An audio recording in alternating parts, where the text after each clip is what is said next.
Now, I ain't gonna lie, y'all. I am not gonna lie. This video was supposed to come out earlier today, but in all honesty, your man Juan Gotti has just been chilling and basking in the Marshawn Lynch videos and interviews and just so in awe that this is actually our team that I said, you know what, I forgot to even record my video for today, but it's all good because I'm coming at you guys at the perfect time. YouTube, what's going on? It's Juan Gotti here. We another Washington Commanders video. And in today's video, we're going to be reacting to Adam Peters telling us why the Washington Commanders went out and traded for Marshawn Lynch. Marshon Lynch, Marshon Lattimore, and talking all about that and the future of this Washington Commanders team. We got 13 minutes of goodness coming your way. But before we do, make sure you guys go down below, leave a like on this video, subscribe to the channel if you are new, and turn on post notifications so you get notified when I upload videos like this to the channel. 1 to 8,000 subscribers would greatly appreciate if you can reach that goal as soon as possible. Thank you so much. Let's get straight to it. I called that man Marshawn Lynch. My fault. When you get to a certain point, you involve the coaches, and they do a great job giving you an opinion of how a player fits into your scheme. And really, there's a lot of my glorious Adam Peters, man, my glorious AP people to thank. Certainly, Mickey Loomis was really professional and really all that he did in terms of his communication and being straightforward. So I thank him a lot for the way he dealt with this. And really the biggest thing is we're really excited to get one of the best corners in the entire league and a guy who fits how we play. Yes, sir. He's a 4-time Pro Bowler. He's Woo! A dog competitor. He's he's what you want in a corner. And what's really cool is we were able to know a lot more about him with he's one. And you guys probably read a cool story about this, but we have 4 players from Ohio State 2014 recruiting class. Let me see if I can name them. Terry, Noah Brown, Marshon Lattimore. Who's the last one? I think the 4th one's spanking me. I don't know who's the 4th one. Is this somebody that I should obviously know? Terry, Noah Brown, now Marshon Lattimore. One more guy. It's not Austin Eckler. I don't know. Let me see. I'm trying to think of the old heads on the team. Not Bobby, not Eck, not Tress. Who is the last Ohio State Buckeye on the team? Us now. Somebody let me know that. We're trying to corner the market there. Zach Those guys are Ertz? pretty good. I don't know how they lost any games, but so there's some guys in this locker room that knew him already, and so that's going to make this transition even easier. And we're pumped to have him. So with that, we'll take some questions. When did you really circle in on him? And you guys were very big on fit and free agency and having knowledge of players, firsthand knowledge of players. So when you don't have it quite like that, how do you go about settling on him? Yeah, I think first you look at the play style and to see does he fit our play style and the type of mindset we want on the field, and then you really, with your contacts throughout the league, you can get a lot of information on players, and certainly in your own locker room too. So all those things lined up for Marshon, and he was available, which that's the last piece of it, I guess. You can watch him all you want and love him all you want, but if he's not available, he's not available. And we didn't know that he would be available for that whole time, but if you wait till when he's available, then it's usually too late. And so they did all that legwork. Our staff did, just in case he was, and he happened to be, and that's when we were able to make that decision quickly.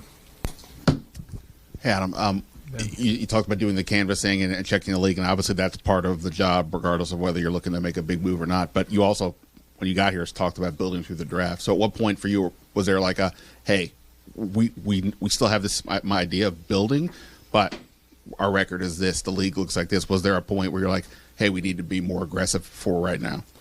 Yeah, that's a great question, and you're always trying to strike that balance. And I think, I'll give you a long answer, but really we were able to pick up some draft picks earlier this year, and we had a surplus. We had 9 picks, and so that made us feel a little more comfortable doing this. And then also you're looking at the landscape of this next year's draft, this next year's free agency class, and knowing that with some of our corners that are going to be coming up as free agents, that we're going to need to either re-sign one of those guys or dip into free agency or the draft. So you weigh all that, and then you see, okay, is this player better or easier to get than maybe a free agent or a draft pick? And so knowing all that, and then knowing that we had a couple extra picks, and we still feel really good. We still have 7 picks, and I think if you look at the charts, our picks are actually, what we have now is more in terms of points than what we had, back in August. So we still feel really good about that. We have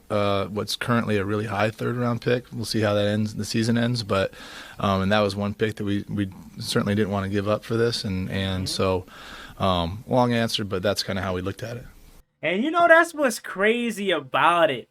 We got Marshon Lattimore, one of the best cornerbacks in the NFL, for a couple of picks, but we still were able to somehow protect the picks that we really want. So the Eagles 3rd round pick that we got for the Jahan Dawson trade, that is going to be the Miami Dolphins pick, then it's going to continue to, as they continue to plummet, that being the Miami Dolphins, it's going to allow Washington's 3rd round pick from them to go and to keep increasing. So the fact that we was able to somehow trade for Marshon Lattimore and give them the picks that we were okay with losing and not the ones that we wanted to keep, it's crazy, man. Adam Peters, bro, like, this dude is so smart, and I'm just so happy we got him. Hi, was there ever any hesitance about spending a day 2 pick? And do you think you would be in this spot or really considering this if you guys weren't having the success you are on the field now?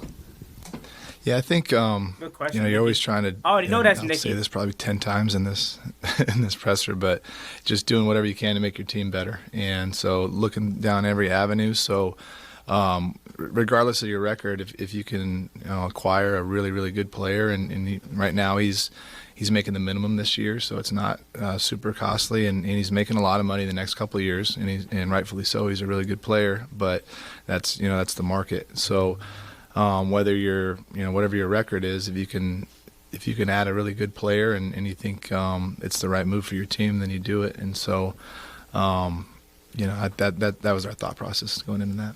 And that is just the difference between Adam Peters, Dan Quinn, and this regime for other regimes in the past. Did you hear what he just said? Did you hear what he just said? He said, regardless of your record, if you have an opportunity to upgrade your team or better your team, do it. That's the biggest issue from the past regimes of this team. Last regime, biggest hole was linebacker for years outside of quarterback. We would sit on our hands in free agency, in season, in the trade deadline, in the draft. We would sit on our hands as if our roster was good and not try to upgrade this team. We're not doing that here. We're 7-2. Yes, we are one of the best teams in the NFL at this current moment. But clearly we have some holes to fill. And instead of getting all happy and all settled and complacent with the 7-2 record, what does Adam Peters do? He goes out there and he upgrades this secondary in this cornerback position that has been desperately needing the help. That is what separates great GMs, great organizations from mediocre to poor organizations. They do not sit and wait around. They go get exactly what they want. What makes him a schematic fit, and how does he change your defense? Yeah, he's. I think Sam, he fits in any defense, which is what's cool about him. And so whatever we're playing, if we're playing zone, we're playing press man, we're playing whatever it is, he's going to be able to do all that. He's a really, really smart player. He's a really instinctive player. He's physical, and those are things we're looking for. He's just a really good football player all around. And so, I think that's really what you're looking for on tape, and then you hear the great things about how he competes, and Terry said he was a dog competitor, and so you see it and then you hear it, and so those guys will fit in any locker room, and they don't always come available, so we were excited that he was. Hey, good afternoon, Adam. You're getting a lot of praise this first, halfway through the first season as a general manager. How much are you leaning on your experiences and what you learned from working with John Lynch and obviously throughout the rest of your career as well?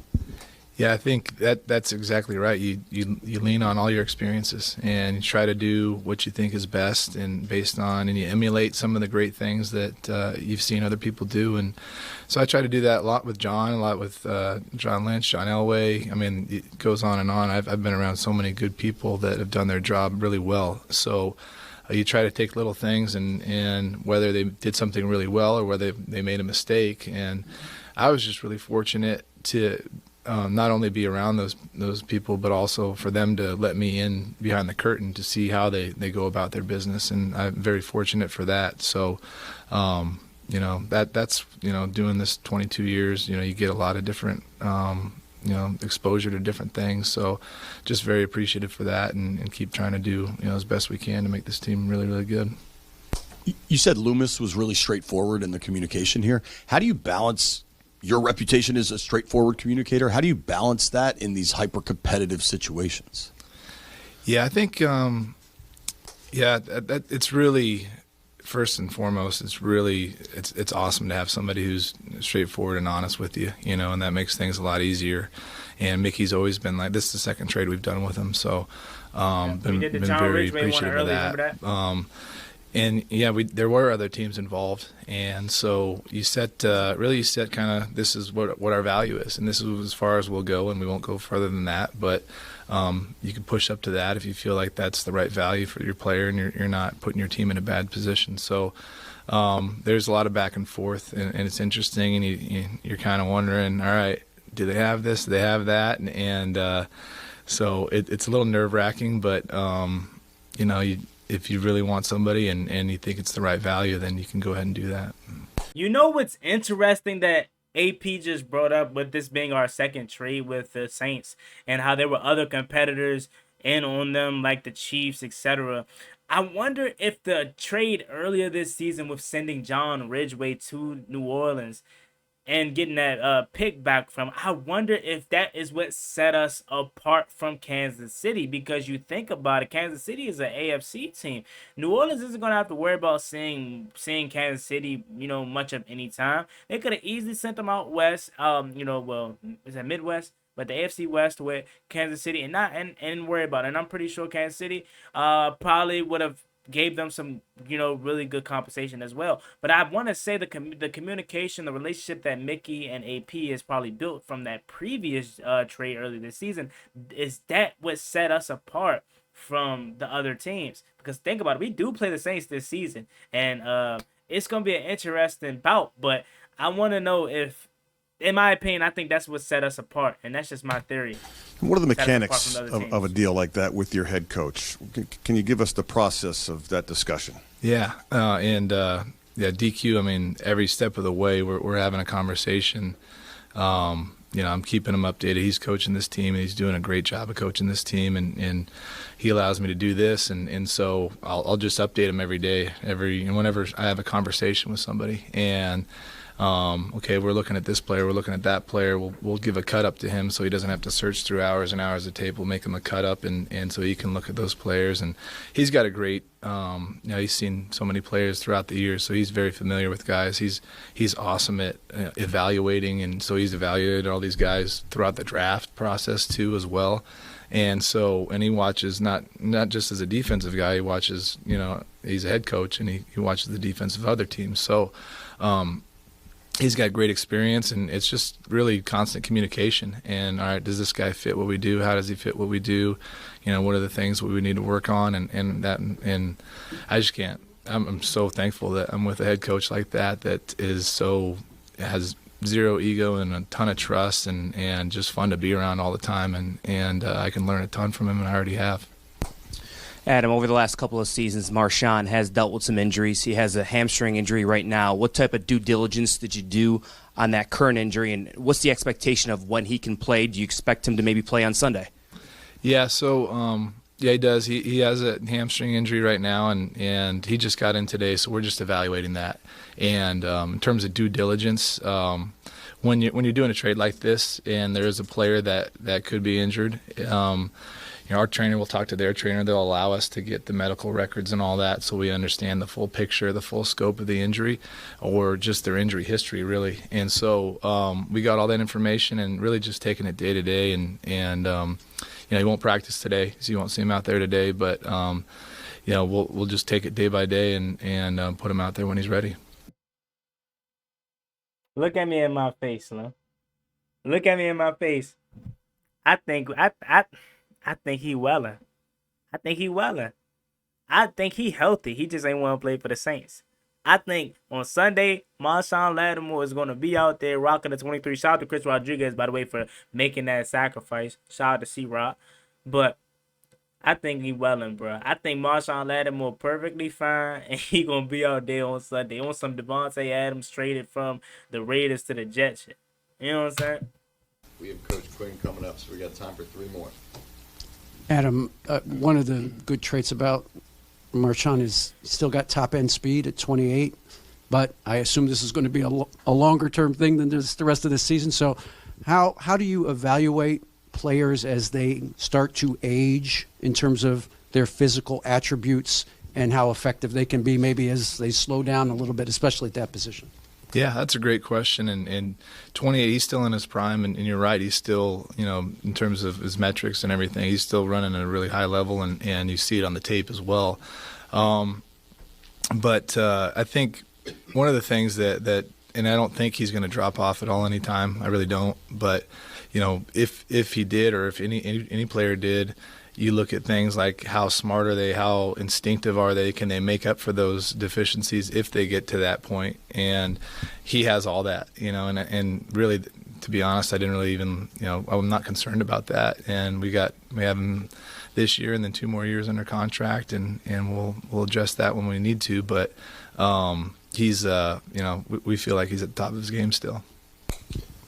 Kind of joked about the Ohio State thing, but is there a point in the process where, whether it's informal or formal, you ask any of the guys that have connections to him, that know him, to consult with them about, bringing in a guy like this? Yeah, you do. And I think especially we have all those guys that we have in our locker room, that Ohio State guys they're legit dudes, and you trust their opinion. And I think it would be probably not, I'm going to say foolish, but I think you'd be missing something if you didn't ask them, and they had something to tell you that you should have known before you made the deal. So I'll keep those conversations private, but yeah, we definitely tapped into that, and everything was good. I can tell you that. He probably asked Terry, "Yo, Terry, what you think about Marshon Lattimore?" Terry probably was like, "Yeah, man, Marshon Lattimore, that's a dog, man, and we thinking about getting him." Whoo-hoo. I know Terry face lit up, bro. I just know. And Noah Brown, I know Noah Brown also probably had the same reaction. It was like, yeah, AP, it's a dog right here, man. Adam, if we'd asked you September 1st, would you be likely to be adding a player or adding more picks at the deadline? What would you have thought? Come on, reporters. We was doing a good job with the questions, man. We was doing a dang good job with the questions. We said we need to beat the Buccaneers. I